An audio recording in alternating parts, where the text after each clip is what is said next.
Assalamualaikum warahmatullahi wabarakatuh. Apa khabar adik pelajar kelas 2? Alhamdulillah, hari ni kita ada ngaji Islam seksa which Hafiq. Sebelum kita nak masuk tajuk pelajaran kita baca doa bersama. Bismillahirrahmanirrahim. Allahumma ftah alaina hikmataka wansyur alaina min khazaini rahmatika ya arhamar rahimin. เรื่องที่เราจะเรียนในวันนี้นะคะ perkara yang membatalkan wudu มีอะไรบ้างที่ทำให้เสียน้ำละหมาดนะคะเด็กๆรู้หรือยังคะเรามาเรียนกันเลยนะคะ Perkara-perkara yang membatalkan wudu. Okey, pelajaran pada ini perkara yang membatalkan wudu. Apa dia perkara-perkara yang membatalkan wudu? Bila perkara yang membatalkan wudu, maksudnya kita sedang berwudu. Okey, apa tu? Siapa yang tidur tu? Suruh baca buku, dia tidur pula sampai ternganga-nganga. Ni buang air kecil. Peningnya uncle ni pusing-pusing. Busuknya. Selamat datang ke pelajaran ibadat pada hari ini. Siapa yang tembak tu? Okey. Jadi ini adalah dia palang. Kenapa pula dia palang gambar-gambar ni?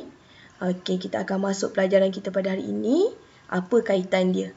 Perkara-perkara yang membatalkan wuduk. Yang pertama ialah keluar sesuatu dari kubul dan dubur.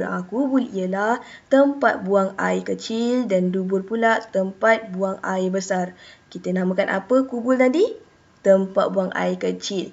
Dubur, tempat buang air besar. Okey, jadi kalau keluar sesuatu dari kubul ataupun dubur, dia boleh membatalkan wuduk. Contoh macam gambar baby ni, dia buang air kecil, jadi keluar daripada kubul dan dia buang air terkentut. Dia buang angin dan buang air besar. Ni adalah najis. Jadi bila salah satu perkara ni keluar daripada kubul dan dubur, dia akan membatalkan wuduk seseorang itu. Jadi wajiblah dia mengambil wuduk semula jika dia hendak melakukan ibadat. Okey, yang seterusnya ialah yang kedua, hilang akal. Yang ini gila, mabuk ataupun pitam. Orang gila ni maksudnya dia tak ingat apa-apa. Orang mabuk, dia asal sedar tapi dia minum sesuatu, dia boleh memabukkan dia. Contoh macam uncle tadi kan, dia masuk dia terpusing-pusing. Tengok dia jalan pun terhoyong hayang, tangan dia minum air yang boleh memabukkan dia. Jadi bila dia hilang akal ni, bila dia mabuk, dia tak ingat apa yang dia buat dan dia tak tahu apa yang berlaku dan dia tak faham apa yang dia cakap. Sebab tu hilang akal boleh membatalkan wuduk kita. Sebab kita tak sedar. Okey, yang ketiga, menyentuh kubul atau dubur dengan tapak tangan. Maksudnya tapak tangan tu cuba tepuk tangan, itu namanya tapak tangan. Jadi awak sentuh kubul, ingat tempat buang air kecil, dubur tempat buang air besar. Bila kita sentuh dengan tapak tangan, maka wuduk kita akan terbatal. Contoh macam dia buang air kecil ataupun dia baru keluar daripada tandas, dia istinja. Jadi istinja dia akan menyentuh kubul atau dubur dia untuk dia bersihkan. Jadi jika dia ada wuduk, maka wuduk dia akan terbatal. Yang keempat, bersentuh kulit lelaki dan juga perempuan yang bukan mahram. Mahram ialah lelaki dan perempuan yang boleh berkahwin. Jadi lelaki dengan perempuan tu dia boleh kahwin, jadi dia sentuh. Dia sentuh kulit. Bukan kulit dengan baju, tak. Kulit dengan kulit lelaki dengan kulit perempuan dia sentuh. Jadi kalau dia sentuh, maka wuduk dia boleh terbatal. Contoh macam hari raya kita jumpa kawan, kita salam lelaki dengan perempuan. Jadi tak boleh, no. Batal wuduk. Sebab apa? Kita boleh berkahwin. Kalau yang tak boleh berkahwin, contoh macam ayah, ibu, adik-beradik, wuduk kita tidak batal lah sebab kita tak boleh berkahwin dengan mereka. Yang batal dengan orang yang kita boleh kahwin, yang bukan ahli keluarga kita. Okey, ini adalah bersentuh kulit lelaki dan perempuan bukan mahram. Yang kelima, tidur tidak tetap dua papan punggung. Maksud tidak tetap dua papan punggung ni, maksudnya dia tidur sengit. Maksudnya punggung dia terangkat. Contoh macam baby tu tidur, nampak dia tidur mengiring, jadi punggung dia tidak tetap dua. Yang lagi seorang tu dia tidur atas sofa, ibu suruh baca buku, dia tidur sampai ternganga. Jadi punggung dia tidak tetap. Jadi macam mana kita nak punggung kita tetap? Tidur duduk.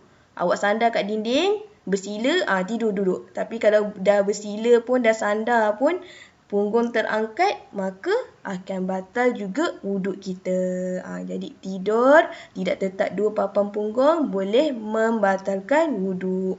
Okey, hari ini perkara-perkara yang membatalkan wuduk kita ulas semula.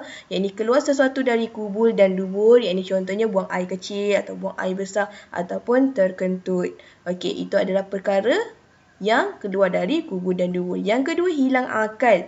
Orang yang gila tadi tu ataupun orang mabuk dan juga pitam. Maksudnya dia tak sedar apa yang dia lakukan dan apa yang dia cakap pun dia tak tahu. Yang ketiga, menyentuh kubur atau dubur dengan tapak tangan. Maksudnya dia sentuh kubur dengan dubur atau dubur dengan tapak tangan. Awak tepuk tangan, tepuk amai-amai kan. Tu tapak tangan awak. Jadi kalau sentuh pakai tu batal. Yang keempat, bersentuh kulit lelaki dan perempuan yang bukan mahram. Maksudnya bukan mahram, maksudnya yang boleh berkahwin. Maksudnya awak boleh kahwin dengan dia. Yang kelima, tidur tidak tetap dua papan punggung. Maksudnya tidur punggung awak sengit. Jadi bila punggung sengit, maka terbatallah wuduk kita. Jadi setakat ini saja pelajaran kita pada hari ini, iaitu perkara-perkara yang membatalkan wuduk. Ada 5 perkara. Ingat, ada berapa perkara? 5. Okey, yang pertama, keluar sesuatu dari kubur dan dubur. Yang kedua, hilang akal, iaitu gila, mabuk, pitam. Yang ketiga, menyentuh kubur atau dubur dengan tapak tangan. Yang keempat, bersentuh kulit lelaki dan perempuan bukan mahram. Dan yang kelima, tidur tidak tetap dua papan punggung. Jadi kelima-lima perkara ni jika berlaku, ia boleh membatalkan wuduk kita. Okey, ingat boleh apa? Membatalkan wuduk. ไว้เจอกันใหม่นะคะอินชาอัลลอฮ์วะบิลลาฮิตอฟิกวัลฮิดายะฮ์วัสสลามุอะลัยกุมวะเราะห์มะตุลลอฮิวะบะเราะกาตุฮ์